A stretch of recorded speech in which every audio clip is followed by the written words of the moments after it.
Harper! What's wrong? We don't have any pasta. Do you need me to run to the store? I can go get some. Harper, it's Sunday. The store is closed. Well, we have some flour, right? We can make some pasta. No, Harper, we don't have any flour left. Well, it's okay. I have some rice. So the inspiration for this video comes from a pasta grammarian who wrote to us expressing some frustration and some regret because a member of his family has celiac disease, can't eat gluten, and was disappointed that they can't try more of the classic Italian pasta dishes. We were quick to point out, you can adapt pretty much every pasta dish into a rice dish. And that got us thinking. Even if you can eat gluten and you have no problem with that, there are some really good reasons why everyone should try this. Rice brings its own unique texture and taste into a dish. And so by cooking a pasta dish with rice, you can take some of your favorite recipes and give them like an interesting new twist.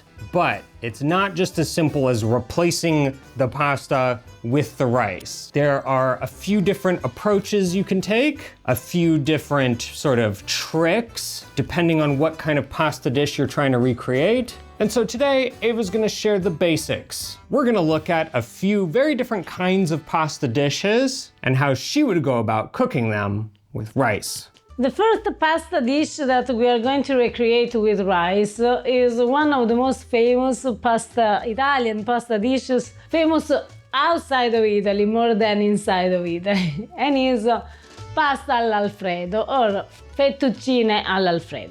For those who between you don't know what fettuccine all'Alfredo is, the real one is just fettuccine pasta with butter and Parmigiano. That's all.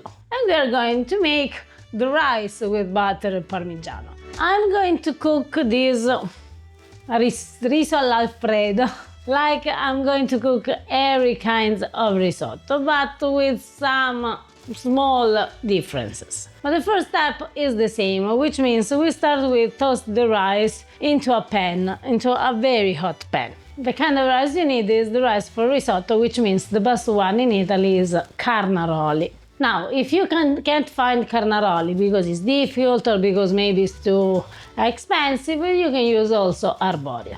While the rice is toasting, in another pot, we can melt a little bit of butter because it's one of the main ingredients. Here there is the first difference with a normal risotto. As you can see, I'm not going to use any onion because the taste, the flavor of fettuccine all'Alfredo doesn't involve any onion, so I'm not going to use it.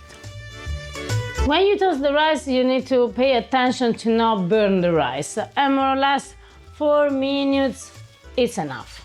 So, as you can see, the butter is completely melted, which means that we can add the rice into the pot. So this is the stage in which, if it was this a normal risotto, I was going to add a little bit of white wine. But because the fettuccine all'Alfredo doesn't require wine, I'm not going to use any wine, but I'm going to add the special broth, which in this case is just hot salted water. Yeah, so normally if this was a risotto, you would use like vegetable broth or something, right? But because the vegetable broth can change the taste of our risotto, I'm not going to use it. And from now on, I'm cooking this like every normal risotto, which means when it's needed, I'm going to add a little bit more water. The water needs to be always hot, not warm, not cold, because otherwise it will change the cooking process of the rice. And then in about 16-18 minutes, the rice is cooked. The best way to understand if the rice is cooked is try it. Mine is cooked. So what we do, we turn off the heat and we put inside butter and Parmigiano. And we start to mix it.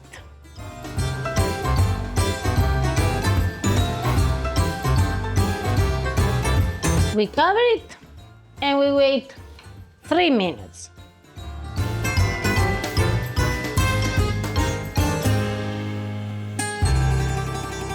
If you haven't seen the video where Ava first made fettuccine all'Alfredo for me, the real fettuccine all'Alfredo for me, I'll put a link up here. It's a video that's very near and dear to my heart because it completely changed my life. And that's not an exaggeration. It was the dish that made me a complete believer in the Italian philosophy of simplicity when it comes to food. It also taught me the important lesson that sometimes removing ingredients makes dishes better than adding more ingredients. Because usually the rule is less is more. Exactly. And you can't get less than this. But knowing how good the pasta is, I have a feeling that this is going to be a very good rice dish. Buon appetito. Ooh, just as amazing as fettuccine all'Alfredo. Beautiful in its simplicity. You don't need anything more than the taste of Parmigiano. It is just so good, but completely different in its own way because obviously it's rice, it's a risotto. So good, and a wonderful, wonderful way to mix things up. You want to try some, don't you? Sì, Harper. Okay. The story how fettuccine all'Alfredo were born is very, very interesting because it involves someone who was a little bit not feeling well, so the husband decided to make this pasta full of butter and Parmigiano to make the wife feel better. So this is a dish for wives. They are in a strange period of life. And it's always amazing. It has a round flavor that is so satisfying. If you eat this 2 or 3 times a week, you will be never disappointed. The next pasta recipe that Ava is going to recreate using rice is a Mamma Rosa specialty. That made me realize that Mother's Day is coming up really quickly. That means it's that time where we're all looking for beautiful, unique gifts to give to our moms. One of our go-to places for gift shopping is Holzkern. Holzkern is an Austrian watch and jewelry brand for both men and women. What makes them so cool is that they specialize in pieces made with natural materials. This means that every single piece of jewelry, every watch, is completely one of a kind, just like the special person you're shopping for. Ava and I have been customers of Holzkern for a while, and in recent years we've started shopping at Holzkern for gifts. We gave a beautiful watch to Ava's dad recently for a special occasion, and luckily she can't understand English, so she doesn't know what I'm saying right now, but Mamma Rosa is gonna be getting something from Holzkern this year for Mother's Day. They make everything in small batches, which is great because it means everything is very unique, but it also means that their most popular designs can sell out quickly. Sometimes when it comes to gift shopping, we're in a bit of a rush, but that's okay because Holzkern offers free worldwide express shipping. If you live in the US, you'll get your order within 3 to 5 business days, and all the US customs are fully covered. Click the link down in the description below and use promo code PASTA to get 15% off your order. A big thank you to Holzkern for sponsoring this video. The second pasta dish that we are going to recreate with rice is one of our favorite Calabrian pasta dish, and is pasta e fagioli, which means pasta and beans. But it's pasta and beans Calabrian style, which means that it's not the soupy Tuscan version that you can find at Olive Garden. I'm really curious how you're gonna do this as a pasta dish. It doesn't seem like it would work very well as a risotto. No, I'm not going to use the rice to cook the rice as a risotto, but I'm going to cook the rice as the pasta, which means boiling the rice into the water, in salted water like pasta. I'm going to start with the sauce, and I'm going to put in the pot a little bit of olive oil, a clove of garlic. Those are cannellini beans that I cooked yesterday. And they're just boiled. See, they are just boiled. The last ingredient, but it's not last but not least, is a little bit of tomatoes. We don't want our pasta to be, in this case our rice, to be too much tomatoey. We need just to reach the color, an orange color. Don't forget a real good spicy pepper. It can be fresh, it can be dried as I have now, but to make it more Calabrian, you need spicy pepper. a pinch of salt because the tomato hasn't salt.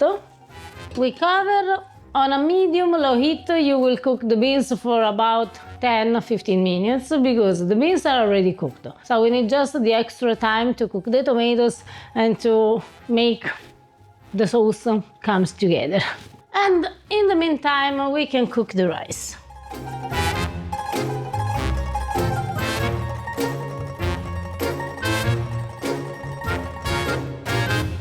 Our sauce is ready. The only thing that we need to do is remove the clove of garlic because it's not pleasant to eat it. So the rice is cooked and we are going to drain it like it is pasta. We put back into the pot and on a medium-low heat we can add the beans.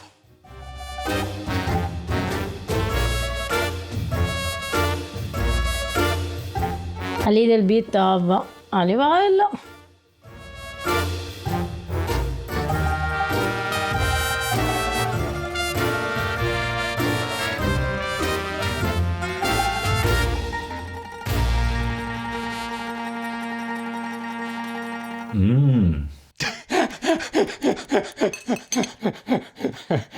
Okay, we had our answer. I don't know if our microphones picked that up, but we just brought a plate into my brother in the living room and I just heard mmm.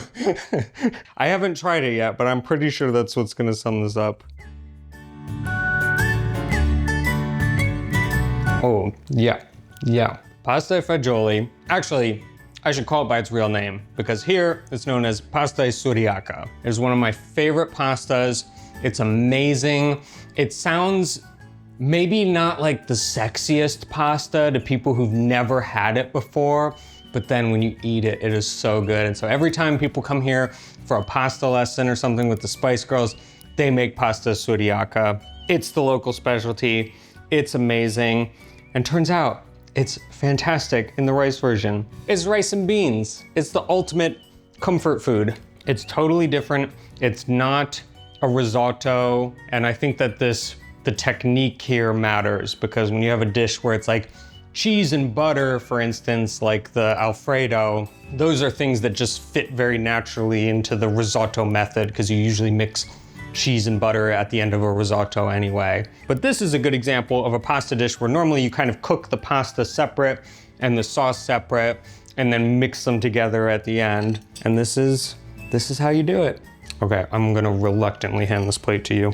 I know how it tastes because I spent all my life here in the south with my mom. Every week she gave this to me and to all the family, my sister coming back from school. It didn't matter if it was summer, spring, winter, there was always once a week a plate of rice and beans. It's too good. It's like I remember it. The end of the world.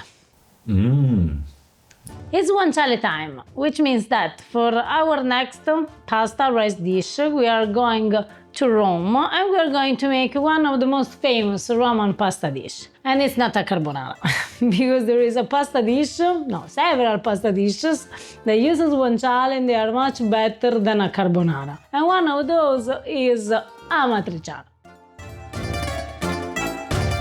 When you use guanciale, it's very important that you clean the exterior part. Because, by the way, this is the part that was, how do you say, left outside for aging. So we are just going to chop it. What I'm going to do is cooking the normal amatriciana sauce for pasta. And then I will cook the rice into the sauce and keep cooking it as it was a risotto. So we start with guanciale. And we don't need olive oil, we don't need butter, we don't need anything else because, as you can see, the guanciale is pretty fatty by itself. We cook the guanciale on a low heat until the guanciale releases the fat and it becomes crispy. We can add some white wine.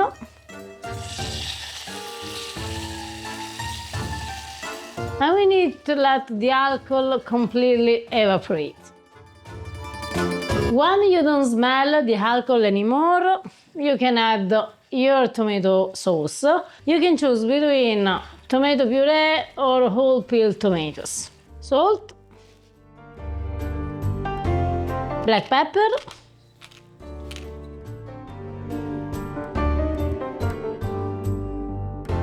we cover it and we let it cook for about 5-7 minutes.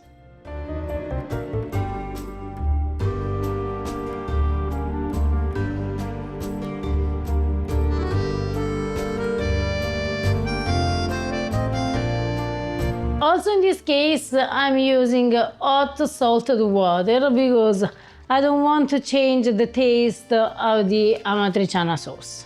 So I'm adding the hot water to the rice as it is a risotto.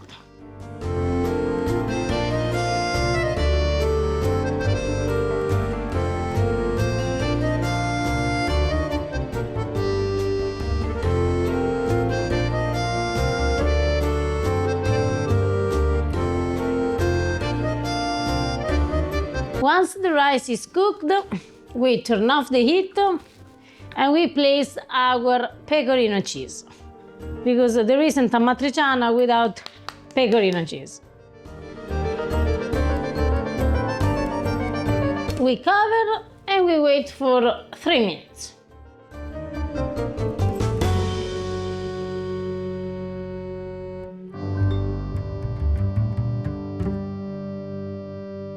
Your first riso alla matriciana. Yeah, buon appetito. This is why you should play around with your rice and try making some pasta dishes out of rice. Because just by goofing around and playing around with some rice today, we have discovered what is probably one of the best risotto I've ever had. It's not even like a real risotto recipe. It's a pasta recipe, but just made with rice, like a risotto. That is amazing. Resemble la matriciana? Same, but with that Creaminess. creamy, ricey, risotto loveliness. Oh, and those little bits of guanciale you get in there. That's the takeaway. Take some of your favorite pasta dishes. Amatriciana is one of mine. Try making rice with it. Can I try it? Mm-hmm. Before you eat it all? Well, that I don't know. No, the smell is the rice smell.